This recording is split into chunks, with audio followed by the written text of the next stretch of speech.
세계에서 가장 비싼 기름을 팔던 나라가 이제는 기름 한 방울 없이 경제를 되살렸습니다. 사막 위에 초호화 도시를 만든 기적의 나라 아랍에미리트. 하지만 시간이 흐르며 그 도시는 조용히 식어가고 있었습니다. 관광객은 떠났고 무역은 멈췄고 석유의 가격보다 도시의 정적이 더 무거워지고 있었죠. 이 도시를 다시 움직이게 해줄 수 있습니까? 그들은 간절하게 도움을 요청했습니다.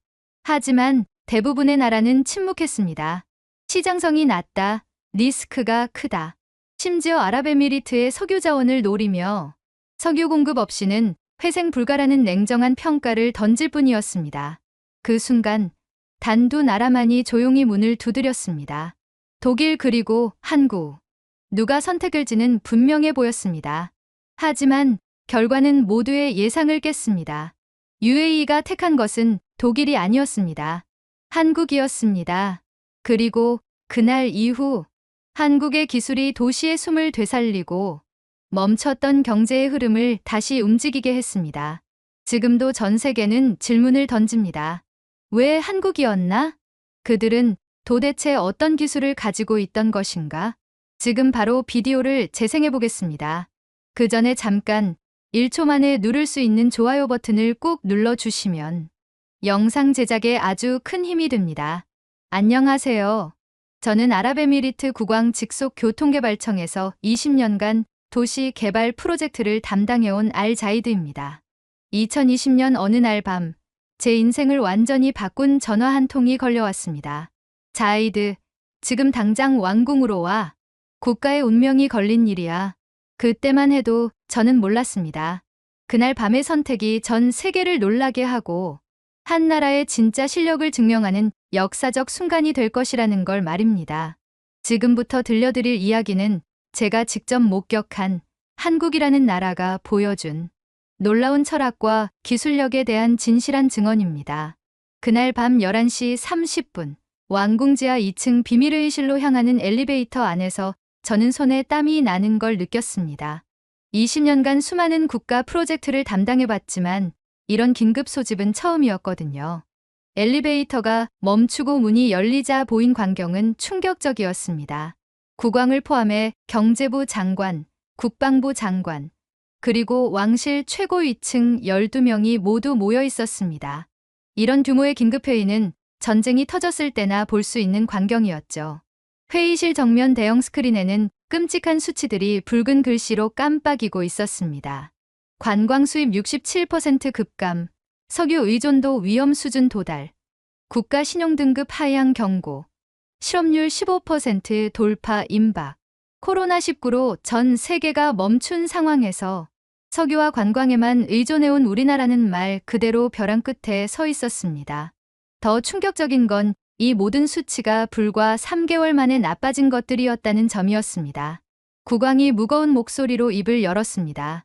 여러분, 우리에게 남은 시간은 2년입니다. 이대로 가면 우리나라는 파산합니다.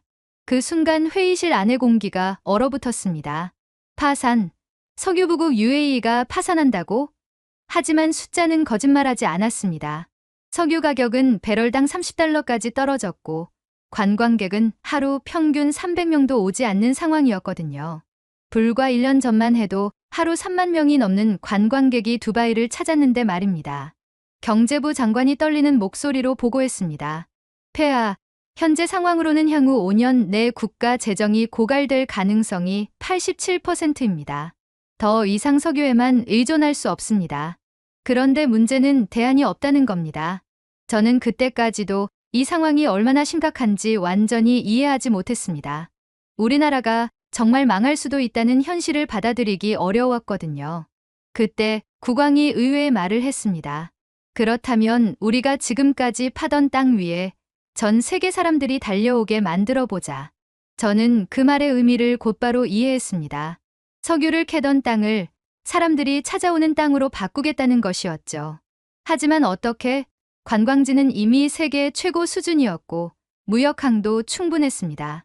그런데 무엇이 부족한 걸까요? 국왕이 계속해서 설명했습니다. 문제는 연결입니다. 우리는 개별적으로는 세계 최고의 것들을 가지고 있지만 그것들이 하나로 연결되지 않았습니다. 공항에서 호텔까지, 호텔에서 쇼핑몰까지, 쇼핑몰에서 항구까지. 모든 것이 따로따로 존재할 뿐이죠. 그 말을 듣는 순간 저는 무릎을 쳤습니다. 정말 그랬거든요. 세계 최고의 공항이 있어도 그곳에서 시내까지 가는 길이 불편하면 관광객들은 오지 않았습니다. 답은 간단했습니다. 연결이었습니다. 아무리 좋은 관광지가 있어도, 아무리 큰 항구가 있어도 그것들이 하나로 연결되지 않으면 의미가 없었거든요. 국왕이 발표한 프로젝트명은 국토 스마트화 프로젝트였습니다. 그리고 그 핵심은 놀랍게도 도로였습니다. 단순한 도로가 아니라 도시 전체를 하나로 묶는 혈관 같은 도로 말입니다. 길이 곧 산업이고 도시고 사람이다. 국왕의 이 한마디가 제 인생을 바꿨습니다. 단순히 A 지점에서 B 지점으로 이동하는 통로가 아니라 그 길 자체가 관광 상품이 되고 경제 동맥이 되고 사람들의 삶이 되어야 한다는 철학이었거든요. 저는 그 순간 온몸에 전율이 흘렀습니다. 이것이 우리나라를 구할 수 있는 유일한 방법이라는 확신이 들었거든요. 새벽 3시 회의가 끝나고 저는 이 거대한 프로젝트의 총책임자로 임명되었습니다. 그리고 동시에 전 세계에서 가장 뛰어난 도로 기술을 찾아오라는 명령을 받았습니다. 예산 200억 달러, 기간 2년. 그리고 실패할 경우 국가 파산이라는 엄청난 압박감이 제 어깨를 짓눌렀습니다. 그때는 몰랐습니다. 이 선택이 단순한 기술 비교가 아니라 완전히 다른 세계관의 충돌이 될 것이라는 걸 말입니다. 일주일 후 전 세계 30개국의 기술 제안서 요청이 발송되었습니다. 200억 달러라는 거액과 함께 우리의 절박한 상황도 솔직하게 설명했죠. 하지만 200억 달러의 거액에도 대부분의 나라들이 정중히 거절했습니다. 미국은 내부 정치 상황상 어렵다. 프랑스는 기간이 너무 촉박하다. 일본은 기술적 검토가 더 필요하다며 모두 고개를 저었습니다. 영국, 이탈리아, 네덜란드까지 똑같은 반응이었죠. 그런데 신기한 일이 벌어졌습니다. 겉으로 보기에도 극명한 기술의 차이를 보이는 두 나라가 요청을 승인했기 때문입니다. 그 두 나라는 독일과 한국이었죠. 독일은 예상했지만 한국의 적극적인 반응은 의외였습니다. 다른 나라들이 어려움을 이야기할 때 한국은 도전해보겠다고 즉석에서 답변했습니다. 저는 그때 처음으로 한국이라는 나라에 대해 관심을 갖기 시작했습니다. 독일 팀이 먼저 도착했습니다. 공항에서 만난 하일리 박사는 전형적인 독일 엔지니어였습니다. 키 195cm의 건장한 체구의 각진 안경, 그리고 한치의 흔들림도 없는 목소리. 우리는 아우토반으로 세계를 증명했습니다. 실패라는 건 우리 사전에 없습니다. 그의 자신감은 압도적이었습니다. 실제로 독일의 아우토반은 80년간 세계 최고의 도로로 인정받아 왔거든요. 독일 팀은 20명으로 구성되어 있었는데 모든 구성원의 역할이 명확했습니다. 구조설계 전문가 3명, 교통시스템 전문가 4명, 안전관리 전문가 2명, 품질관리 전문가 3명까지. 마치 정밀한 기계의 부품들처럼 완벽하게 조직되어 있었죠. 그들이 가져온 포트폴리오도 놀라웠습니다. 독일 전역의 아우토반, 스위스 알프스 관통 터널, 오스트리아 고속도로까지. 모든 프로젝트가 완벽하게 성공한 사례들이었습니다. 독일 팀의 첫 프레젠테이션은 그야말로 압도적이었습니다. 80년간 단 한 번의 구조적 결함도 없었던 아우토반의 전설. 0.1mm 오차까지 관리하는 정밀 시공, 100년 수명 보장 시스템까지. 회의실에 참석한 모든 사람들이 탄성을 질렀습니다.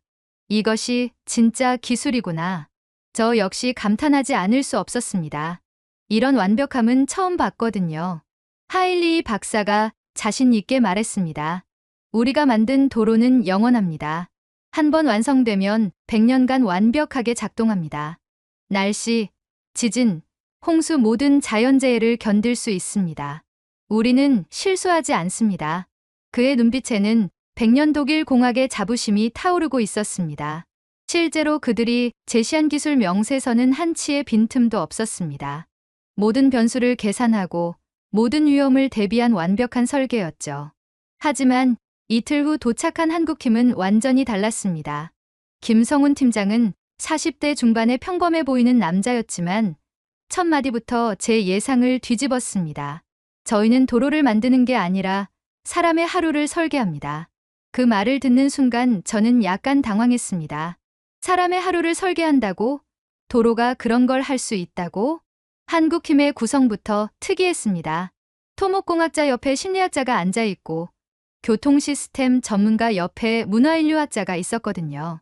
심지어 언어학자와 경제학자까지 포함되어 있었습니다. 처음엔 의아했습니다. 도로 만드는데 왜 이런 사람들이 필요하지? 하지만 곧 그 이유를 알게 되었습니다. 그런데 그들의 발표를 듣는 순간 제 생각이 완전히 바뀌었습니다. 도로는 단순한 이동수단이 아닙니다. 그 길을 걷는 관광객의 마음, 그 길을 달리는 상인의 희망, 그 길로 출근하는 시민의 일상이 모두 흘러가는 공간입니다. 김성훈 팀장의 이 말은 저에게 완전히 새로운 관점을 제시했습니다. 김성훈 팀장이 보여준 건 단순한 도로가 아니었습니다. 실시간으로 교통량을 파악해 차선을 조절하고 관광객의 국적을 감지해 맞춤형 안내를 제공하며 응급 상황에서는 모든 신호등이 연동되어 생명을 구하는 시스템이었죠. 더 놀라운 건 이 모든 것이 사람을 중심으로 설계되었다는 점이었습니다. 더 놀라운 건 그들의 철학이었습니다. 완벽한 도로는 없습니다. 하지만 매일 조금씩 더 나아지는 도로는 만들 수 있습니다. 독일이 완성을 추구했다면 한국은 진화를 추구했습니다. 그 순간 저는 깨달았습니다. 우리 앞에 놓인 선택은 단순히 좋은 기술과 더 좋은 기술 사이의 선택이 아니었습니다. 과거가 증명한 신뢰와 미래가 요구하는 변화 사이의 선택이었던 거죠. 드디어 실전 테스트가 시작되었습니다. 아부다비 외곽 20km 구간에 각각 10km씩 두 나라의 시범 도로를 건설하기로 했죠. 이 결과가 200억 달러 프로젝트의 향방을 결정할 것이었는데 솔직히 저는 그때까지도 결과를 예상할 수 없었습니다. 둘 다 너무 뛰어났거든요. 첫 번째 착공일, 저는 새벽부터 현장을 찾았습니다. 독일 팀은 역시나 정확했어요. 오전 7시 정각에 모든 장비가 현장에 도착했고 작업자들은 마치 시계태엽처럼 움직였죠. 하일리 박사는 저에게 자신 있게 말했습니다. 6주 후에 완성된 도로를 보시게 될 겁니다. 일정에 차질은 없습니다. 그런데 한국팀은 완전히 달랐어요. 아침 6시부터 현장에 나와 있더라고요. 이상하네 싶어서 김성훈 팀장에게 물어봤더니 새벽 공기가 가장 좋을 때 콘크리트 작업을 하려고요 라고 하더군요. 그리고 정말 놀라운 건 밤 10시가 넘어서도 현장에 불이 켜져 있었다는 거예요. 뭐 하나 싶어서 가봤더니 낮에 못다한 측량 작업을 하고 있었습니다. 팀장님, 너무 무리하시는 거 아닌가요? 제가 걱정스럽게 물어보니까 김성훈 팀장이 웃으면서 답했어요. 시간은 정해져 있지만 완성도에는 타협할 수 없거든요. 그리고 낮에는 더워서 콘크리트가 제대로 굳지 않아요. 이 시간이 가장 좋습니다. 정말 대단한 열정이었어요. 더 신기한 건 날씨에 따라 작업 시간이 바뀐다는 거였어요. 어느 날 갑자기 모래바람이 불기 시작했는데 독일 팀은 즉시 작업을 중단하고 대기했어요. 매뉴얼에 모래바람 시 작업 금지라고 되어 있었거든요. 하지만 한국팀은 달랐습니다. 모래바람이 약해지는 새벽 4시부터 작업을 시작하더라고요. 위험하지 않나요? 제가 물어보니까 현장 책임자가 말했어요. 모래바람은 오전 10시까지만 약하거든요. 지금이 기회예요. 이 시간을 놓치면 하루를 통째로 날리게 됩니다. 정말 현지 기후를 완벽하게 파악하고 있었어요. 어떻게 이런 걸 다 알고 있는 거지? 싶었죠. 일주일이 지나니까 두 팀의 차이가 확연했습니다. 독일 팀은 정말 규칙적이었어요. 오전 7시 시작, 오후 6시 종료, 점심시간 1시간, 휴식시간 15분씩 3번. 모든 게 매뉴얼대로였죠. 작업자들도 정해진 일만 했고 예상치 못한 상황이 생기면 상부에 보고하고 지시를 기다렸어요. 하지만 한국팀은 정말 예측 불가였습니다. 어떤 날은 새벽 5시부터 어떤 날은 밤 11시까지 일했어요. 심지어 일요일에도 나와서 일하는 걸 봤거든요. 일요일인데 왜 나오세요? 물어보니까 내일 비가 온다는 일기예보가 있어서 오늘 마감해야 할 일이 있어요 라고 하더라고요. 더 놀라운 건 그들의 소통 방식이었어요. 김성훈 팀장이 매일 저녁 동네 카페에서 주민들과 차를 마시는 걸 봤거든요. 처음엔 단순한 친목인 줄 알았는데 알고 보니 정말 중요한 일이었어요. 어젯밤에 소음이 심했다고 하시네요. 오늘부터는 밤 9시 이후 소음 작업은 중단하겠습니다 라고 하더군요. 어느 날은 정말 감동적인 일이 있었어요. 동네 할머니 한 분이 한국팀 현장에 와서 뭔가 불만을 이야기하더라고요. 통역을 통해 들어보니 공사 때문에 집 앞 골목길이 막혀서 장 보러 가기 힘들다는 거였어요. 그런데 김성훈 팀장의 반응이 정말 놀라웠습니다. 할머니, 정말 죄송합니다. 내일부터 오전 8시부터 10시까지는 그 길을 열어드리겠습니다. 그리고 정말로 작업 계획을 바꿨어요. 조금 불편하더라도 주민들을 먼저 생각한 거죠. 독일 팀에게 같은 상황을 가정해서 물어봤더니 공사 구간은 통제가 원칙입니다. 우회로를 이용하시면 됩니다라고 하더라고요. 한국 팀의 이런 자세는 계속 이어졌어요. 동네 아이들이 학교 가는 시간에는 작업을 잠시 멈췄고 금요일 예배 시간에는 모스크 주변에서 소음이 나는 작업을 피했어요. 심지어 라마단 기간에는 해가 진 후에 주민들이 식사할 시간을 배려해서 저녁 7시부터 8시까지는 작업을 중단했거든요. 이렇게 하면 공사 기간이 늘어지지 않나요? 제가 걱정스럽게 물어보니까 김성훈 팀장이 말했어요. 주민들이 협조해 주시면 오히려 일이 더 쉬워져요. 그리고 우리는 빨리 끝낼 자신이 있습니다. 그 말이 무슨 뜻인지 곧 알게 되었어요. 정말 그랬어요. 처음엔 한국팀을 경계하던 주민들이 점점 협조적으로 바뀌더라고요. 어떤 할아버지는 이 시간에 작업하면 더 효율적일 것 같은데 라고 조언해주기도 했고, 동네 아주머니들은 더운 날 작업자들에게 차가운 물을 가져다 주기도 했어요. 그리고 3주째가 되는 날 정말 놀라운 일이 벌어졌습니다. 한국팀이 갑자기 완공을 선언한 거예요. 벌써요? 제가 깜짝 놀라서 물어보니까 김성훈 팀장이 웃으면서 답했어요. 예정보다 3주 빨리 끝났습니다. 주민분들이 많이 도와주셔서 가능했어요. 독일팀은 여전히 계획대로 진행 중이었는데 한국팀은 벌써 완공이라니 더 놀라운 건 품질이었어요. 3주 만에 급하게 만들었다고 해서 대충 만든 게 아니라 오히려 더 정교하고 세밀했거든요. 어떻게 이런 게 가능한지 정말 신기했어요. 하일리 박사는 이 소식을 듣고 당황했어요. 불가능합니다. 6주 계획을 3주에 끝낸다는 건 품질에 문제가 있을 수밖에 없어요. 하지만 직접 확인해 본 결과는 정반대였습니다. 한국 도로는 독일 기준으로 봐도 완벽했거든요. 저는 그때 깨달았어요. 한국팀이 주민들과 소통하고 배려한 것이 단순한 친절이 아니었다는 걸 말이에요. 그것이 바로 더 빠르고 효율적으로 일할 수 있는 비결이었던 거죠. 사람들의 마음을 얻으니까 모든 일이 술술 풀렸던 겁니다. 한국팀이 3주 만에 시범 고속도로를 완공한 다음 날, 저는 정말 궁금해서 견딜 수가 없었어요. 어떻게 이런 일이 가능한지, 그리고 독일 팀과 뭐가 그렇게 다른지 김성훈 팀장에게 직접 물어보기로 했습니다. 자이드 씨, 궁금한 게 있으시면 언제든 물어보세요. 저희가 왜 이렇게 복잡한 시스템을 만들었는지 설명해 드릴게요. 김성훈 팀장은 저를 완성된 10km 시범 고속도로로 안내했습니다. 겉보기에는 평범한 고속도로 같았는데 실제로 달려보니 확실히 뭔가 달랐어요. 여기 보세요. 노면에 매설된 센서들이 차량의 무게와 속도를 실시간으로 측정해요.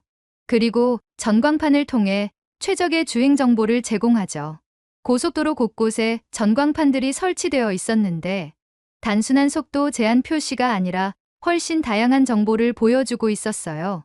그런데 고속도로에 이런 걸 왜 이렇게 많이 설치했나요? 제가 물어보니까 김성훈 팀장의 답변이 정말 인상적이었어요. 고속도로는 차가 아니라 사람을 위한 공간입니다. 차를 운전하는 것도 사람이고 그 차에 탄 가족들, 관광객들, 화물차 운전사들도 모두 사람이거든요. 길은 사람이 살아가는 순서를 따라야 진짜 흐름이 됩니다. 독일 팀의 시범 구간과 비교해보니 차이가 확연했어요. 독일 고속도로는 정말 완벽했어요. 사막 환경에 최적화된 특수 아스팔트, 강한 바람에도 견디는 표지판, 모래 폭풍을 고려한 배수 시설까지.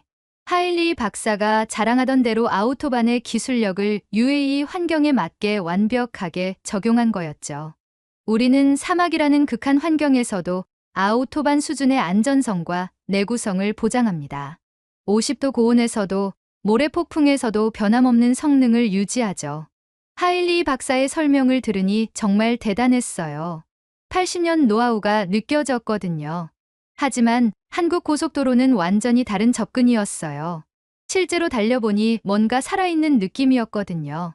교통량이 많을 때는 전방 교통 정체, 우회로 안내라는 메시지가 나왔고, 날씨가 바뀔 때는 모래 폭풍 경보, 시속 80km로 감속 주행이라는 안내가 즉시 표시되었어요. 더 놀라운 건 관광객 배려였어요. 제가 외국인 차량 번호를 입력하고 테스트해 보니 자동으로 영어와 아랍어 안내가 함께 나오더라고요. UAE 스마트 고속도로에 오신 것을 환영합니다.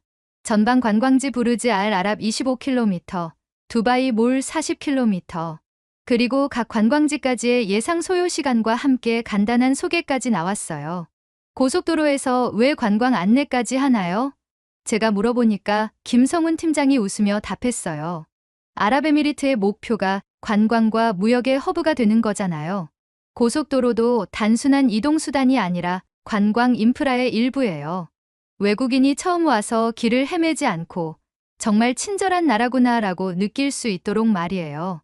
심지어 이슬람 문화까지 고려되어 있었어요. 금요일 오후 시간대에는 30분 후 예배 시간, 모스크 시설, 휴게소 15km, 28km라는 안내가 나왔거든요. 정말 세심한 배려였어요. 하일리 박사에게 같은 질문을 해봤어요. 독일에서도 이런 개별적 배려를 하나요? 그는 고개를 저으며 말했습니다. 고속도로는 효율성과 안전성이 생명입니다. 표준화된 시스템이 가장 신뢰할 수 있어요. 너무 많은 기능을 넣으면 오히려 운전자의 주의를 분산시킬 수 있습니다. 그 말도 맞았어요. 아우토반은 단순 명쾌함으로 유명하니까요. 하지만 한국팀의 철학은 달랐어요. 안전성을 해치지 않으면서도 더 나은 경험을 제공할 수 있어요. 특히 UAE처럼 다양한 국적의 사람들이 이용하는 곳에서는 더욱 중요하죠. 며칠 후 화물차 테스트를 해봤는데 정말 놀라웠어요.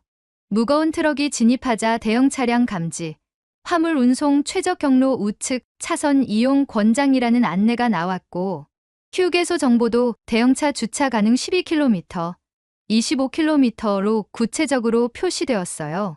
심지어 응급 상황 대응도 달랐어요. 시뮬레이션으로 사고 상황을 만들어 보니 한국 시스템은 즉시 모든 차량의 전방 사고 발생, 우회로 안내라는 메시지와 함께 상세한 우회 경로를 제공했어요. 독일 시스템도 물론 훌륭했지만 한국 쪽이 더 적극적이고 상세했어요. 저는 그때 깨달았어요. 독일은 완벽하고 안전한 고속도로를 만들었지만 한국은 사람들의 다양한 필요를 이해하는 길을 만들었다는 걸 말이에요. 둘 다 훌륭했지만 우리가 꿈꾸는 미래와는 한국이 더 맞는 것 같았어요. 그런데 정말 운명 같은 일이 벌어졌습니다. 테스트 시작 3주째 되는 어느 밤, 외곽 마을에서 심정지 환자가 발생한 거예요. 70세 할아버지 하산이었는데 갑자기 가슴을 잡고 쓰러졌다는 연락이 왔어요. 가장 가까운 병원까지 35km, 평소라면 고속도로로 25분은 걸리는 거리였죠. 그날 밤 11시 30분, 구급차가 출발했습니다. 저는 우연히 그 소식을 듣고 긴급 상황실에서 지켜보고 있었어요. 구급차가 한국팀이 만든 고속도로 구간에 진입하는 순간 정말 놀라운 일이 벌어졌습니다. 모든 전광판에 응급 차량 진입, 양보 협조라는 메시지가 즉시 표시되기 시작했어요. 그것도 구급차가 도착하기 2, 3분 전부터 미리 말이에요. 마치 고속도로 전체가 하나의 생명체처럼 움직이는 것 같았어요. 더 놀라운 건 병원까지의 최단 시간 경로가 실시간으로 계산되어 구급차 내비게이션에 표시되었다는 거였어요. 이게 어떻게 가능한 거죠? 제가 흥분해서 물어보니까 한국팀 기술자가 설명해 줬어요. 응급 상황이 신고되면 고속도로 관리 시스템이 즉시 대응합니다. 모든 전광판이 연동되고 다른 차량들에게 협조를 요청하죠. 그리고 실시간 교통 상황을 분석해서 가장 빠른 경로를 안내해 드려요. 정말 신기했어요. 구급차가 지나가는 구간의 다른 차량들에게는 응급 차량 접근 중 우측 차선으로 양보라는 메시지가 표시되었거든요. 그리고 놀랍게도 모든 운전자들이 자발적으로 길을 비켜줬어요. 고속도로에서 이런 질서정연한 모습은 처음 봤어요. 더 감동적인 건 그 다음이었어요. 구급차가 독일팀 고속도로 구간을 지날 때도 물론 기본적인 응급 차량 우선 시스템은 작동했지만 한국 구간만큼 체계적이지는 않았어요. 미리 예측된 최적 경로도 없었고 다른 차량들과의 실시간 소통도 제한적이었거든요. 결과는 놀라웠습니다. 평소 25분 걸리던 거리를 14분 만에 주파했어요. 11분이나 단축된 거죠. 그리고 그 11분이 핫산 할아버지의 생명을 구했습니다. 의사가 나중에 말해주기를 5분만 더 늦었다면 정말 위험했을 것이라고 하더라고요. 다음 날 오후 마을 촌장 아흐메드가 저를 찾아왔어요. 그의 눈에는 눈물이 글썽거리고 있었어요. 자이드, 어젯밤 일로 온 마을이 감동받았습니다. 이 고속도로는 부자를 만들지는 않지만 사람을 살립니다. 그 말이 제 머릿속에서 떠나지 않았어요. 김성훈 팀장에게 물어봤어요. 이런 상황까지 미리 예상하고 설계하신 건가요? 그는 겸손하게 웃으며 답했습니다. 응급 상황은 언제든 생길 수 있잖아요. 고속도로가 정말 사람을 위한 거라면 이런 때야말로 증가를 발휘해야 한다고 생각해요. 하일리 박사도 그 상황을 지켜봤어요. 그에게 소감을 물어보니까 인상적인 시스템이네요. 하지만 이런 특수 상황을 위해 전체 시스템을 복잡하게 만드는 것이 과연 효율적일까요? 응급 상황은 전체 교통량의 0.1%도 안 되는데 말입니다. 라고 하더라고요. 엔지니어적 관점에서는 맞는 말이었어요. 하지만 저는 다른 생각이 들었어요. 효율성도 중요하지만 그보다 더 중요한 게 있을 수도 있다는 생각 말이에요. 고속도로가 돈을 위한 수단이 아니라 사람을 위한 목적이 될 수도 있다는 걸 그날 밤에 깨달았거든요. 며칠 후 또 다른 일이 벌어졌어요. 이번에는 갑작스런 모래폭풍이 몰아친 거예요. 시야가 50m도 안 보이는 상황이었죠. 평소라면 고속도로가 전면 통제되어야 하는 위험한 상황이었어요. 그런데 한국팀 고속도로에서는 신기한 일이 일어났어요. 모래폭풍 감지, 시속 60km로 감속, 차간거리 100m 유지라는 메시지가 즉시 모든 전광판에 표시되었어요. 그리고 고속도로 가장자리의 조명들이 더 밝아지면서 차선을 명확하게 구분할 수 있도록 도와줬거든요. 더 놀라운 건 차량 간 정보 공유 시스템이었어요. 앞차의 위치와 속도 정보가 뒷차에 실시간으로 전달되어서 모래폭풍 속에서도 안전거리를 유지하며 운행할 수 있었어요. 전방 차량 80m, 시속 50km라는 식으로 구체적인 정보가 계속 업데이트되었죠. 독일팀 고속도로에서는 표준 안전 프로토콜에 따라 즉시 전면 통행이 중단되었어요. 모래폭풍으로 인한 통행 금지라는 표지만 켜지고 모든 차량이 대기해야 했죠. 안전상 당연한 조치였어요. 하지만 한국팀 고속도로에서는 느리지만 안전하게 통행이 계속 가능했어요. 그날 저녁 모래폭풍이 지나간 후 김성훈 팀장이 저에게 말했어요. 자연재해를 막을 수는 없지만 그런 상황에서도 사람들이 조금이라도 덜 불편하고 더 안전할 수 있도록 돕는 것이 기술의 역할이라고 생각해요. 특히 응급환자나 급한 일이 있는 분들을 위해서라도요. 더 인상 깊었던 건 그 이유였어요. 모래폭풍이 지나간 후 한국팀 고속도로를 이용했던 운전자들이 하나둘씩 감사 인사를 하러 왔거든요.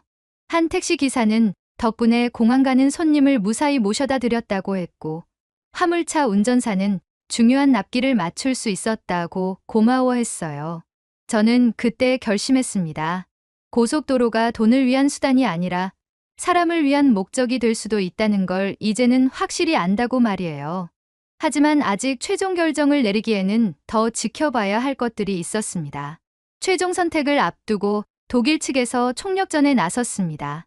하일리 박사는 베를린에서 추가 전문가들을 불러왔고 심지어 독일 교통부 차관까지 화상회의로 참여한 대규모 프레젠테이션을 준비했어요. 정말 국가적 차원의 지원이었죠. 독일 팀의 마지막 프레젠테이션은 압도적이었어요. 전 세계 47개국에서 검증된 기술력, 80년간 단 한 번의 중대 사고도 없었던 아우토반의 안전성, 그리고 100년 보장 유지 보수 시스템까지. 게다가 독일 정부에서 직접 보증하는 기술 지원 약속도 있었어요. 우리와 함께 하시면 절대 후회하지 않을 겁니다. 독일의 신뢰는 전 세계가 인정하는 것입니다. 아우토반은 단순한 고속도로가 아닙니다. 그것은 하나의 철학이자 문명입니다. 하일리 박사의 목소리에는 확신이 가득했어요. 실제로 그들이 제시한 조건들은 정말 매력적이었거든요. 심지어 경제적 인센티브까지 제시했어요. 계약 즉시 80억 달러 선지급, 완공 후 유지보수 30년 무상 제공, 그리고 향후 중동 지역 확장 프로젝트에서 40% 할인까지. 정말 거절하기 어려운 조건들이었어요. 독일 교통부 차관이 화상회의로 직접 말했어요. 아랍에미리트와 독일의 파트너십은 중동 전체의 인프라 혁신의 새로운 기준을 제시할 것입니다. 우리는 이 프로젝트를 독일과 중동 협력의 상징으로 여기고 있습니다. 정말 국가 차원의 전폭적 지원을 약속한 거였죠. 게다가 정치적 로비까지 시작되었어요. 독일 대사가 직접 외무부를 통해 면담을 요청했고 유럽연합에서도 공식 서한을 보내왔거든요. 경제적으로나 정치적으로나 독일을 선택하는 것이 훨씬 유리하다는 분위기가 조성되었어요. 반면 한국팀은 정말 조용했어요. 추가 인원을 부르지도 않았고 화려한 프레젠테이션도 준비하지 않았어요. 김성훈 팀장에게 독일 팀이 저렇게 국가적으로 나오는데 괜찮으세요? 라고 물어봤더니 의외의 답변이 돌아왔어요. 저희가 할 수 있는 건 이미 다 보여드렸어요. 지난 몇 주간의 결과물이 저희를 대변할 거라고 믿습니다. 정말 담담한 반응이었어요. 마치 승부에 대한 욕심보다는 자신들이 한 일에 대한 확신이 더 큰 것 같았어요. 하지만 한국팀도 마지막 보고서는 준비했어요. 두꺼운 기술 문서나 화려한 그래픽 대신 간단한 한 페이지 요약서였죠. 거기에는 이렇게 적혀 있었어요. 이 고속도로는 도시 전체가 숨 쉬도록 설계되었습니다. 그 한 줄이 저에게는 정말 강렬하게 다가왔어요. 독일 팀이 수백 페이지로 설명한 것을 한국 팀은 한 줄로 표현한 거였거든요. 그리고 그 한 줄 안에 지난 몇 주간 제가 경험한 모든 것이 담겨 있었어요. 최종 결정일 전날 밤, 저는 정말 잠을 이룰 수 없었어요. 두 선택 모두 나름의 장점이 있었거든요. 독일을 선택하면 안전하고 확실했어요. 검증된 기술이고 정치적으로도 경제적으로도 유리했죠. 하지만 한국을 선택하면 새로운 가능성이 열릴 것 같았어요. 그날 밤 새벽 2시, 저는 혼자 두 고속도로를 다시 한번 차로 달려봤어요. 독일 고속도로는 여전히 완벽했어요. 매끄럽고 안전하고 신뢰할 수 있었죠. 시속 140km로 달려도 전혀 떨림이 없었어요. 정말 아우토반다운 완성도였어요. 하지만 한국 고속도로는 달랐어요. 속도는 비슷했지만 뭔가 다른 느낌이었거든요. 야간 운행 중, 안전운전, 다음 휴게소까지 12km라는 메시지가 조용히 표시되더라고요. 마치 고속도로가 저를 챙겨주고 있는 것 같았어요. 새벽 4시, 저는 결심했습니다. 이 고속도로는 숫자가 아니라 숨 쉬는 흐름을 따라가야 한다고 말이에요. 200억 달러와 국가의 미래가 걸린 무거운 결정이었지만 제 마음은 이미 정해져 있었어요. 다음 날 오전 10시 국왕이 참석한 가운데 최종 발표가 있었어요. 저는 조용히 계약서에 사인했습니다. 한국의 이름으로 말이에요. 그 순간 회의실은 조용해졌고 하일리 박사의 얼굴에는 믿을 수 없다는 표정이 스쳐갔어요. 김성훈 팀장은 의외로 차분했어요. 큰 기쁨을 표현하기보다는 좋은 길 만들어드리겠습니다 라고 조용히 말했을 뿐이었어요. 그 겸손한 모습이 제 선택이 옳았다는 확신을 더해줬습니다. 계약 발표일, 전 세계 언론이 주목하는 가운데 국왕이 공식 성명을 낭독했습니다. 우리는 기술보다 철학을 선택하겠습니다. 대한민국은 우리가 바꾸고자 하는 길의 방향을 이해한 나라였습니다. 그 순간 회의실에 있던 모든 사람들이 숨을 죽였어요. 정말 역사적인 순간이었거든요. 국왕이 계속해서 말씀하셨어요. 80년 전통의 아우토반도 훌륭합니다. 하지만 우리는 다음 80년을 위한 길을 원합니다.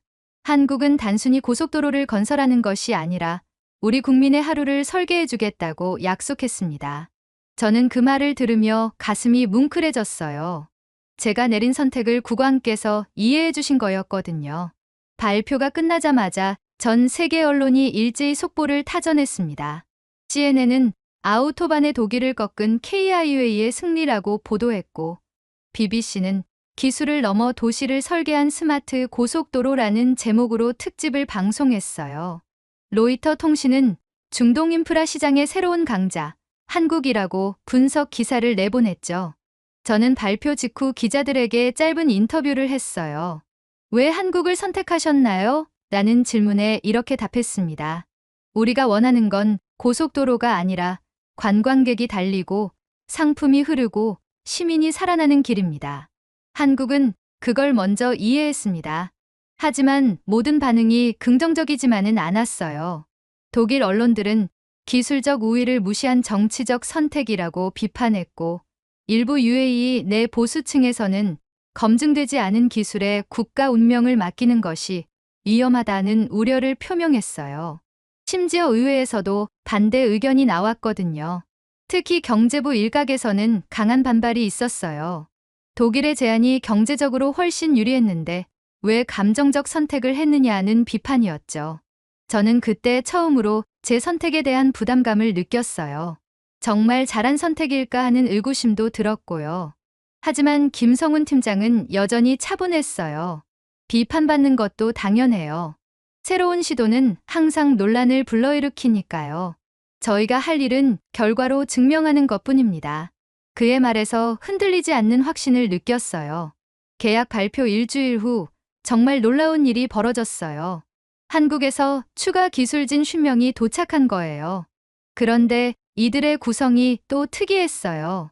고속도로 전문가들 외에도 관광 전문가, 물류 전문가, 심지어 문화예술 전문가까지 포함되어 있었거든요. 왜 이렇게 다양한 분야의 전문가들이 오셨나요? 제가 물어보니까 새로 온 팀장 박민수 씨가 설명해 줬어요. 고속도로는 단순한 교통 인프라가 아닙니다. 관광, 물류, 문화가 모두 연결되는 종합 플랫폼이에요. 각 분야 최고 전문가들이 협력해야 진짜 스마트 하이웨이가 완성됩니다. 더 놀라운 건 그들의 작업 방식이었어요. 첫 주부터 UAE 전역을 돌아다니며 실제 교통 패턴을 조사하기 시작했거든요. 공항에서 호텔까지, 호텔에서 쇼핑몰까지, 쇼핑몰에서 관광지까지 모든 동선을 발로 뛰며 파악했어요. 한 관광 전문가는 제게 이렇게 말했어요. 외국인 관광객들이 가장 불편해하는 게 길 찾기예요. 특히 아랍어를 모르는 분들은 더욱 어려워하죠. 저희가 만들 고속도로는 그런 분들도 쉽게 이용할 수 있어야 해요. 정말 세심한 관점이었어요. 물류 전문가는 또 다른 관점을 제시했어요. UAE는 중동의 허브 역할을 하잖아요. 고속도로도 단순히 국내 교통만 생각하면 안 되고 인근 국가들과의 연결까지 고려해야 해요. 사우디, 오만, 카타르에서 오는 화물차들도 편리하게 이용할 수 있도록 말이죠. 가장 인상 깊었던 건 문화예술 전문가의 이야기였어요. 고속도로도 하나의 문화 공간이 될 수 있어요. 운전하면서 UAE의 아름다운 풍경을 감상하고 전통 음악을 들으며 역사를 배울 수 있다면 얼마나 좋을까요? 단순한 이동수단이 아니라 문화 체험 공간으로 만들고 싶어요. 저는 그때 깨달았어요. 한국 팀이 정말 다른 차원에서 생각하고 있다는 걸 말이에요. 독일 팀이 완벽한 고속도로를 만들려 했다면 한국 팀은 완전히 새로운 개념의 스마트 라이프웨이를 만들려 했던 거죠. 한 달 후 첫 번째 설계안이 나왔어요. 정말 놀라웠어요. 단순한 고속도로가 아니라 하나의 거대한 생태계 같았거든요. 주요 구간마다 테마가 있었어요. 공항 구간은 환영의 길, 관광지 구간은 발견의 길, 상업지구 구간은 번영의 길 이런 식으로 말이에요. 더 신기한 건 각 구간마다 특별한 기능이 있었다는 거예요. 공항 구간에서는 항공편 정보가 실시간으로 제공되고 관광지 구간에서는 날씨와 혼잡도에 따른 최적의 방문 시간을 안내해줘요. 상업지구 구간에서는 주요 행사나 세일 정보까지 표시된다고 하더라고요. 저는 그 설계안을 보며 소름이 돋았어요. 이건 정말 고속도로를 넘어선 뭔가였거든요. 하나의 디지털 도시, 움직이는 정보의 바다 같았어요. 그리고 그 모든 것의 중심에는 사람이 있었습니다. 첫 개통 구간 공사가 시작된 지 6개월 후 정말 놀라운 변화가 일어나기 시작했어요. 아직 고속도로가 완전히 완성되지도 않았는데 벌써 그 효과가 나타나기 시작한 거예요. 가장 먼저 변한 건 사람들의 기대감이었어요. 정말 신기한 고속도로가 생긴다던데요. 카페에서, 택시에서, 시장에서 사람들이 하는 이야기였어요. 특히 젊은 세대들은 SNS를 통해 공사 진행 상황을 실시간으로 공유하며 기대감을 표현했죠. 샵UAE 스마트 하이웨이라는 해시태그가 트렌드에 오르기도 했어요. 하지만 진짜 변화는 그 다음부터 시작되었어요. 첫 번째 구간인 공항에서 시내 연결 고속도로가 부분 개통되자 정말 믿을 수 없는 일들이 벌어졌거든요. 단순히 차량이 흐르는 길이 아니라 하나의 관광 상품이자 체험 공간이 된 거였어요. 외국인 관광객들의 반응이 정말 폭발적이었어요. 공항에서 호텔로 가는 택시나 버스 안에서 정말 대단해를 연발하는 모습을 자주 봤거든요. 고속도로 곳곳에 설치된 다국어 안내 시스템이 두바이에 오신 것을 환영합니다. 오른쪽으로 보이는 건물은 부르즈 칼리파입니다라고 친절하게 설명해줬어요. 더 놀라운 건 야간 조명 시스템이었어요. 해가 지면 고속도로 전체가 은은한 황금빛으로 물들면서 마치 사막 위를 흐르는 황금강처럼 보였어요. 한 유럽 관광객이 SNS에 올린 동영상이 전 세계적으로 바이럴되면서 UAE의 황금도로라는 별명까지 생겼죠. SNS 인증 포인트도 대성공이었어요. 고속도로 중간중간에 안전하게 잠시 정차할 수 있는 포토존이 만들어졌는데 그곳에서 찍은 사진들이 인스타그램을 도배했어요. 특히 일몰 시간에 사막과 도시 스카이라인이 한 번에 보이는 구간은 전 세계 여행객들의 필수 방문지가 되었어요. 관광버스 운전사 아흐메드가 저에게 말했어요. 자이드, 정말 신기해요. 예전에는 관광객들이 공항에서 호텔까지 가는 길을 지루해했는데 이제는 그 길 자체를 즐기려고 해요. 심지어 일부러 천천히 가달라고 부탁하는 사람들도 있어요. 하지만 정말 놀라운 변화는 사막의 외딴 마을들에서 일어났어요. 예전에는 관광객들이 전혀 가지 않던 작은 마을들에 갑자기 관광버스가 들어오기 시작한 거예요. 고속도로의 스마트 안내 시스템이 전통 베두인 마을 체험 5km 우회라는 정보를 제공했거든요. 사막 마을 주민 파티마 할머니는 눈물을 글썽이며 말씀하셨어요. 50년 동안 이 마을에 살면서 외국인을 이렇게 많이 본 건 처음이에요. 우리 손자들이 만든 전통 공예품을 사가시고 낙타 타기도 체험하시고 정말 꿈만 같아요. 지역 상점들도 되살아나기 시작했어요. 고속도로 안내 시스템이 현지 특산품 판매점 2km 전방이라고 알려주니까 많은 관광객들이 호기심에 들러보게 된 거죠. 예전에는 하루 매출이 100디르함도 안 되던 작은 가게가 하루 1000디르함씩 팔리기 시작했어요. 더욱 놀라운 건 이런 변화가 고속도로를 이용하는 현지인들에게도 긍정적 영향을 미쳤다는 거예요. 오늘은 사막 마을 구경하고 갈까? 하며 가족 단위로 드라이브를 즐기는 UAE 시민들이 늘어났거든요. 고속도로가 단순한 이동수단이 아니라 여가 공간이 된 거였어요. 한 유럽 관광객이 남긴 리뷰가 정말 인상 깊었어요. 이 고속도로는 그냥 지나가는 게 아니라 머물게 만드네요. 목적지에 도착하는 것보다 가는 과정이 더 즐거워요. 이런 경험은 처음입니다. 관광청 통계를 보니 정말 놀라웠어요.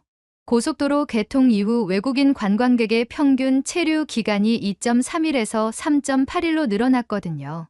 그리고 관광 만족도도 90%를 넘어섰어요. 고속도로 하나가 관광 산업 전체에 이런 파급 효과를 가져올 줄 누가 알았겠어요? 하지만 가장 감동적이었던 건 따로 있었어요. 어느 날 김성훈 팀장이 저에게 보여준 편지 한 통이었어요. 프랑스에서 온 관광객이 보낸 감사 편지였는데 내용이 정말 뭉클했어요. 한국 엔지니어들에게 감사드립니다.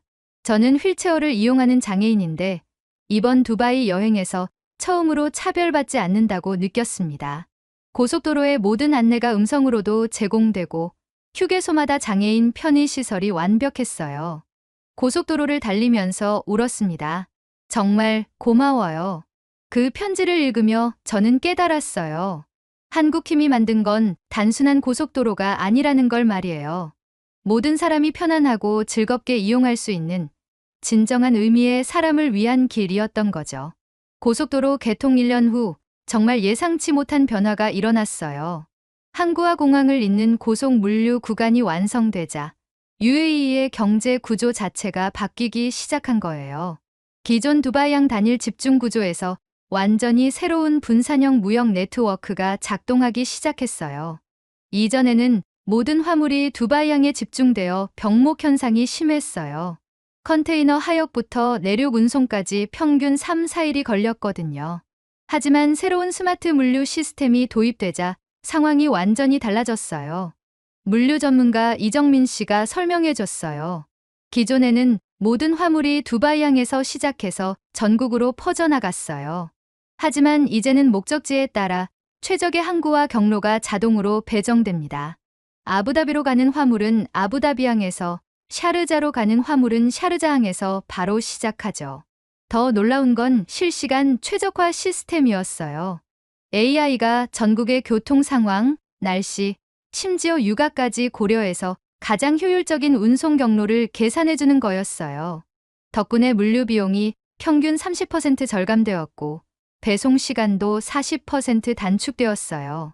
이전에는 하루 수십 대에 불과하던 내륙 화물 트럭이 10배 가까이 증가했어요. 그리고 놀랍게도 기존의 경제 불모지였던 내륙 도시들이 무역 거점으로 탈바꿈하기 시작했어요. 아라인, 라스알카이마 같은 작은 도시들의 물류센터가 들어서고 그 주변으로 상업시설들이 생겨나기 시작한 거예요. 아라인 시장 사이드가 저에게 말했어요. 자이드, 정말 믿을 수 없어요. 우리 도시가 이렇게 변할 줄 누가 알았겠어요? 예전에는 두바이까지 물건을 사러 가야 했는데 이제는 전 세계 상품들이 우리 도시로 직접 들어와요. 하지만 가장 놀라운 변화는 국가 경제 모델 전체가 바뀌었다는 거였어요. 기존에는 석유와 두바이 중심의 단일 경제였다면 이제는 전국이 하나의 거대한 경제 네트워크로 연결된 거였어요.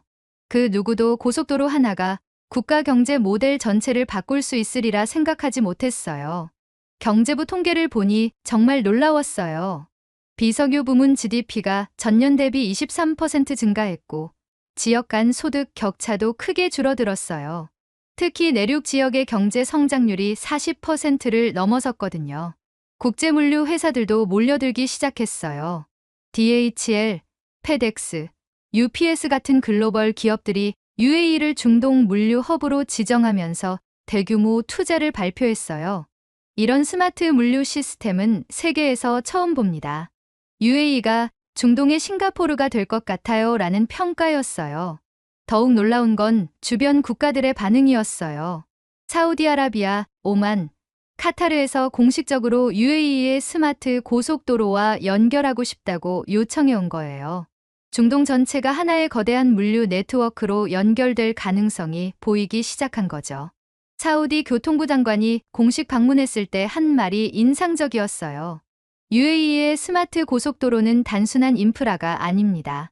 이것은 21세기형 실크로드입니다.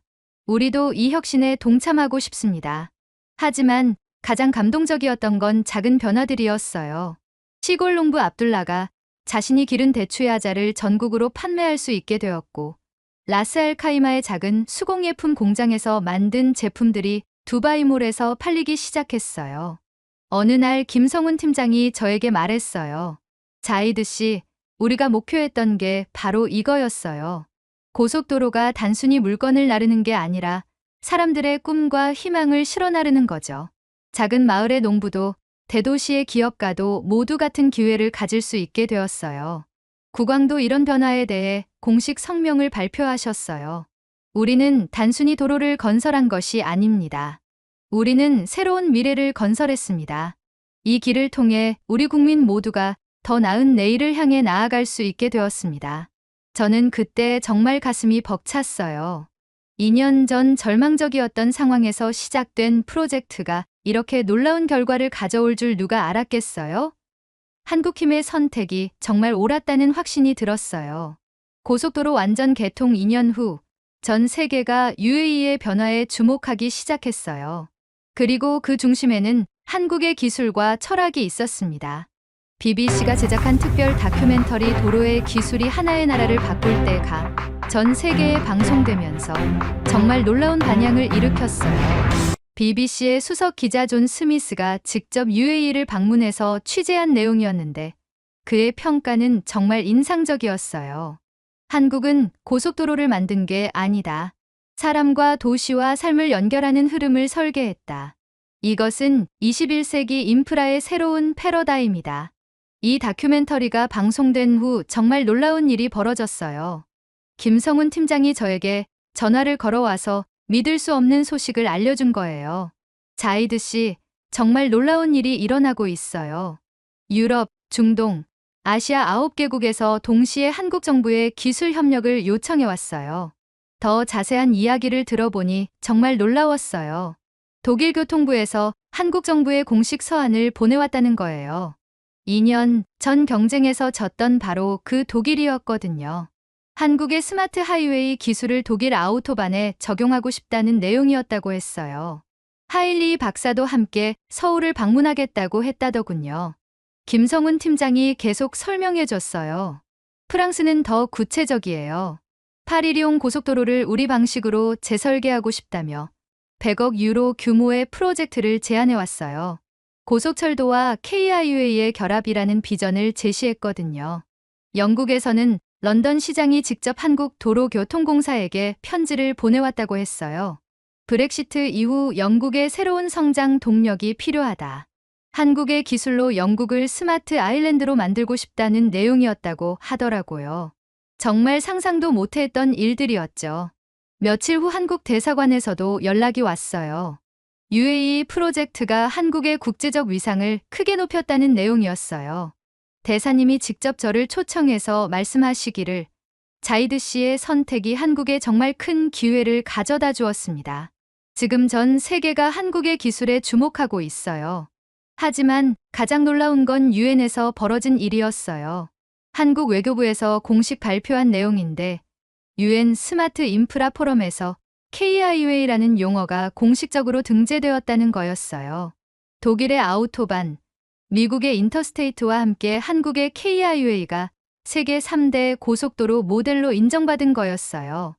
유엔 사무총장이 직접 한 말도 전해 들었어요.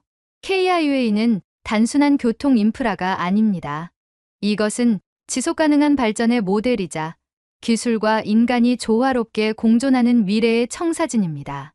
한국 대통령도 이런 성과에 대해 공식 성명을 발표했다고 했어요. 우리는 더 이상 따라가는 나라가 아닙니다. 우리는 새로운 길을 만드는 나라입니다. KIUA는 우리가 세계에 제시하는 새로운 가치입니다. 국제 언론들의 평가도 계속 전해 들었어요. 뉴욕타임스는 한국 길을 따라가던 나라에서 길을 만드는 나라로라는 제목의 사설을 실었고 파이낸셜 타임스는 한국 스마트 인프라, 새로운 세계 표준이라고 분석했다더군요. 하지만 저에게 가장 인상 깊었던 건 MIT에서 발표한 연구 보고서 소식이었어요. UAE 스마트 하이웨이가 가져온 사회 경제적 변화라는 제목의 500페이지 분량 보고서였는데 그 결론이 정말 놀라웠어요. 이 프로젝트는 단순한 인프라 건설을 넘어서 사회 혁신을 이뤘다. GDP 증가, 관광산업 발전, 지역 균형 발전 등 모든 지표에서 획기적 개선을 보였다. 하지만 가장 중요한 성과는 시민들의 삶의 질 향상이다. 이것은 21세기 스마트 시티의 모범 사례로 기록될 것이다. 김성훈 팀장도 이제는 국제적인 인사가 되어 있었어요. 세계 각국에서 강연 요청이 쏟아졌고 하버드와 스탠포드에서 객원 교수로 초청받기도 했다고 하더라고요. 하지만 그는 여전히 겸손했어요. 전화통화에서 그가 말했어요. 저희가 특별한 기술을 가진 건 아니에요. 그냥 사람을 먼저 생각했을 뿐입니다. 기술은 사람을 위해 존재하는 거잖아요. 그 당연한 걸 당연하게 했을 뿐이에요. 저는 그때 정말 뿌듯했어요. 2년 전 그 어려운 결정이 이렇게 큰 결과를 가져올 줄 누가 알았겠어요? 하지만 정말 놀라운 건 이제 막 시작이라는 거였어요. 김성훈 팀장 말로는 사우디아라비아에서 500억 달러 규모의 스마트 하이웨이 프로젝트를 한국에 의뢰했고 이집트에서도 신수도 연결 고속도로를 요청해왔다고 했어요. 한국은 더 이상 추격자가 아니라 새로운 길을 만드는 선도자가 되어 있었어요. 그리고 그 시작이 바로 여기 UAE에서 시작되었다는 게 정말 자랑스러웠어요. 하지만 무엇보다 기뻤던 건 이 모든 변화의 중심에 사람을 향한 따뜻한 마음이 있었다는 거였어요. 한국팀이 마지막으로 철수하던 날, 정말 잊을 수 없는 일이 벌어졌어요. 김성훈 팀장과 함께 고속도로 초입에 작은 기념패를 설치하기로 했는데 그 과정에서 벌어진 일이 제 평생 가장 감동적인 순간 중 하나였어요. 기념패에는 특별한 문구가 적혀 있었어요. 이 길에는 우리가 붙일 이름이 없습니다. 당신의 하루가 이 길의 이름이 되길 바랍니다. 한국어, 아랍어, 영어로 적힌 이 문구는 김성훈 팀장이 직접 작성한 거였어요. 왜 이런 문구를 쓰셨나요? 제가 물어보니까 그의 답변이 정말 인상 깊었어요. 길은 만든 사람의 것이 아니라 이용하는 사람의 것이잖아요. 이 길을 지나가는 모든 분들의 이야기가 모여서 진짜 길의 의미가 만들어진다고 생각해요. 기념패를 설치하는 날 예상치 못한 일이 벌어졌어요. 그동안 공사 과정에서 도움을 주었던 마을 주민들이 하나둘씩 모여들기 시작한 거예요. 처음에는 서너 명이었는데 점점 늘어나서 마지막에는 200명이 넘는 사람들이 모였어요. 70세 할아버지 하산도 왔어요. 2년 전 심정지로 위험했던 바로 그 할아버지였죠. 그는 김성훈 팀장의 손을 꼭 잡고 말했어요. 선생님들 덕분에 제가 살아서 손자를 볼 수 있었습니다. 정말 고맙습니다. 카페 주인 압둘라도 자신이 직접 만든 전통 과자를 가져왔어요. 한국 친구들이 우리 마을을 세계에 알려줬어요. 이제 우리 과자를 먹으러 전 세계에서 사람들이 와요. 어떻게 감사를 표현해야 할지 모르겠어요. 가장 감동적이었던 건 마을 아이들이었어요. 10살 정도 된 아이들이 한국어로 감사합니다라고 말하며 손편지를 건네주는 거였어요. 서툰 한글로 한국 아저씨들 고마워요. 우리 마을이 예뻐졌어요 라고 적힌 편지들이었죠. 김성훈 팀장은 그 편지들을 받으며 눈물을 글썽였어요. 이런 게 진짜 보상이에요. 돈으로는 살 수 없는 마음들이죠. 그의 목소리가 떨리는 게 느껴졌어요. 하지만 정말 놀라운 건 그 다음이었어요. 마을 사람들이 함께 준비한 깜짝 선물이 있었거든요. 전통 아랍 서예로 쓴 대형 현판이었는데 거기에는 이렇게 적혀 있었어요. 꿈을 준 친구들. 마을 촌장 아흐메드가 설명해 줬어요. 우리는 한국 친구들을 영원히 기억하고 싶었어요. 그래서 마을 입구에 이 현판을 걸기로 했습니다. 앞으로 우리 마을을 찾는 모든 사람들이 이 이야기를 알게 될 거예요. 김성훈 팀장이 감동받아서 말했어요. 저희야말로 여러분께 배웠어요. 진짜 기술이 뭔지, 진짜 발전이 뭔지 가르쳐 주셨어요. 앞으로도 이런 마음으로 일하겠습니다. 그날 저녁 마을에서 작은 환송회를 열어줬어요. 전통 음식과 음악, 그리고 한국팀을 위한 축하 공연까지. 정말 따뜻한 마음들이 느껴졌어요. 하지만 가장 인상 깊었던 건 한 청년의 이야기였어요. 25살 청년 칼리드가 김성훈 팀장에게 말했어요. 저는 이 프로젝트를 보면서 엔지니어가 되고 싶어졌어요. 그리고 한국에서 공부하고 싶어요. 언젠가 저도 누군가에게 꿈을 줄 수 있는 사람이 되고 싶어요. 김성훈 팀장은 즉석에서 자신의 명함을 주며 말했어요. 한국에 오시면 언제든 연락하세요. 제가 도와드릴게요. 그 순간 저는 정말 가슴이 뭉클했어요. 기술의 전수가 아니라 꿈의 전수가 이뤄지고 있는 것 같았거든요. 다음 날 아침, 한국팀이 떠나는 날이었어요. 공항으로 가는 길에 김성훈 팀장이 저에게 말했어요. 자이드 씨, 정말 좋은 경험이었어요. 우리도 많이 배웠어요. 기술은 사람을 위해 존재한다는 것. 그리고 진짜 성공은 숫자가 아니라 마음으로 측정된다는 것을요. 공항에서 마지막 인사를 나누며 저는 약속했어요. 언젠가 한국에 꼭 가보겠습니다. 그리고 이런 기술과 마음을 가진 나라가 어떤 곳인지 직접 보고 싶어요. 김성훈 팀장은 웃으며 답했어요. 언제든 환영합니다. 우리는 친구니까요. 그들이 떠난 후에도 그 따뜻함은 계속 남아 있었어요. 고속도로를 지날 때마다 그들의 마음이 느껴졌거든요. 기술 이상의 무언가, 사람에 대한 애정과 배려가 그 길에 스며 있었어요. 며칠 후 마을 주민들이 기념패 아래에 작은 글씨를 손수 적기 시작했어요. 처음에는 누가 시작했는지 모르겠는데 어느 순간 사람들이 하나둘씩 자신의 이야기를 적기 시작한 거예요. 하산 할아버지가 살아났던 길, 파티마의 손자가 처음 자전거를 탄 길, 칼리드가 꿈을 찾은 길, 이런 식으로 말이에요. 한 달 후에 그곳을 다시 가보니 정말 놀라웠어요. 기념패 주변이 마치 작은 이야기 박물관 같아져 있었거든요. 사람들이 자발적으로 적은 수많은 이야기들이 그곳을 가득 채웠어요. 그리고 그 모든 이야기의 마지막에는 공통적으로 하나의 문구가 적혀 있었어요. 살아나는 길, 그리고 그 아래 정성스러운 고운 글씨로 한국이 만든 길이라고 적혀 있었어요. 그것은 누군가의 기술이 아니라 한 나라가 품었던 철학이 만든 가장 조용하고 아름다운 서명이었어요. 이 소식이 한국에 전해지자 정말 큰 반향이 일었어요. 김성훈 팀장으로부터 전화가 왔는데 한국 언론들이 앞다퉈 보도했고 그는 일약 국민적 영웅이 되었다고 하더라고요. 하지만 그는 여전히 겸손했어요. 저희는 그저 당연한 일을 했을 뿐입니다. 진짜 영웅은 그 길을 이용하며 하루하루 살아가는 사람들이에요. 1년 후 저는 약속을 지키기 위해 한국을 방문했어요. 김성훈 팀장이 직접 공항에 마중 나와줬고 한국의 고속도로들을 직접 보여줬어요. 정말 놀라웠어요. UAE에서 본 기술들이 한국에서는 이미 10년 전부터 적용되고 있었던 거였어요. 왜 이런 훌륭한 기술들을 더 일찍 세계에 알리지 않았나요? 제가 물어보니까 김성훈 팀장이 답했어요. 기술을 자랑하는 게 목적이 아니었거든요. 정말 필요한 곳에서 정말 도움이 될 때 나누는 게 맞다고 생각했어요. 서울에서 부산까지 고속철도를 타고 이동하는 동안 저는 한국이라는 나라에 대해 많은 걸 배웠어요. 70년 전 폐허에서 시작해서 이렇게 놀라운 나라를 만든 사람들의 이야기, 그리고 그 모든 발전의 중심에 사람이 있었다는 것을요. 한국의 한 대학에서 강연할 기회도 있었어요. 그때 한 학생이 질문했어요. UAE 프로젝트의 성공 비결이 뭐라고 생각하세요? 저는 이렇게 답했어요. 기술의 우수성도 중요했지만 가장 중요한 건 마음이었어요. 한국 엔지니어들은 단순히 고속도로를 건설하러 온 게 아니라 우리 국민들의 삶을 개선하려는 진정한 마음으로 왔어요.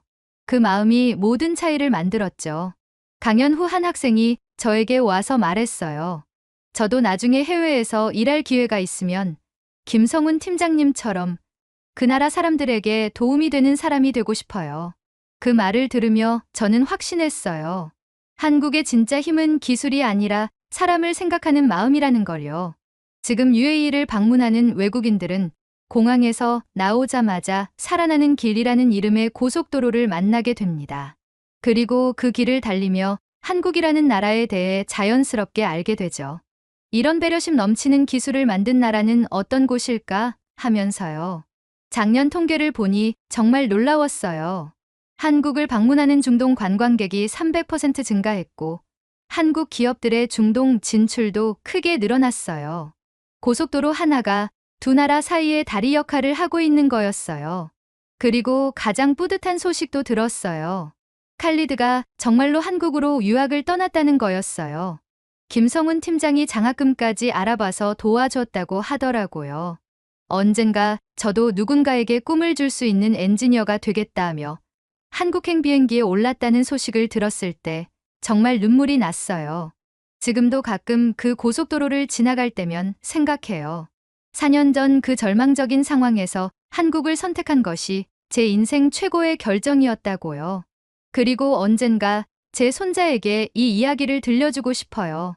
할아버지가 선택한 길이 어떻게 우리나라를 바꿨는지, 그리고 한국이라는 나라가 얼마나 따뜻한 마음을 가진 곳인지 말이에요. 기술은 사람을 위해 존재한다는 것. 그리고 진짜 발전은 모든 사람이 함께 행복해질 때 이루어진다는 것을요. 그 길은 지금도 수많은 사람들의 하루를 실어 나르고 있습니다. 그리고 그 모든 하루 속에는 한국이라는 나라가 보여준 따뜻한 철학이 흐르고 있어요. 길을 따라가던 나라에서 길을 만드는 나라가 된 한국. 그리고 그들이 만든 진정한 의미의 사람을 위한 길. 그것이 바로 진짜 K-하이웨이의 의미라고 생각합니다. 오늘의 이야기는 여기까지입니다. 여러분은 어떻게 느끼셨나요? 여러분의 생각과 마음속 울림을 댓글로 남겨 감동 비디오의 마지막을 장식해주세요. 여러분의 댓글 하나하나가 영상을 제작하는데 큰 힘이 됩니다. 그리고 오늘의 사연이 따뜻하게 다가오셨다면 구독과 좋아요도 잊지 말아주세요. 다음엔 더 깊은 감동과 더 진한 이야기로 찾아뵙겠습니다. 함께해 주셔서 진심으로 감사합니다.